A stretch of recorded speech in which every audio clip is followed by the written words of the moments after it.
প্রথমে পেঁয়াজ দিয়ে দিলাম, তেল দিয়ে দিলাম, তারপরে একটু কাঁচা মরিচ দিয়ে দিলাম, তারপর একটু রসুন আর একটু আদা বাটা দিয়ে সুন্দর করে নাড়ান চাড়ান। তারপরে এগুলা তেলে সুন্দর মতো কষাতে হবে। তারপরে জিরা বাটা দিয়ে আরো ভালো মতো কষিয়ে হলুদ, মরিচ, ধনিয়া সব কিছু দিয়ে এখন একটু সামান্য পানি দিতে।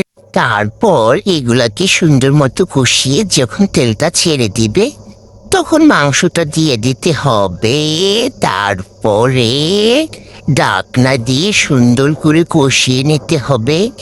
এইদিকে যে আমি আলু কেটে রাখছি শালা, এটা তো মনেই নাই মনের যে কি হয়। তারপরে যে আলুটা দিয়ে এখন আবার কষিয়ে নিতে হবে, বেশ অনেকবার কিন্তু ঢাকনা দিয়ে কষিয়ে নিতে হবে। দেখেন আমার রান্নাটা কত সুন্দর হয়েছে।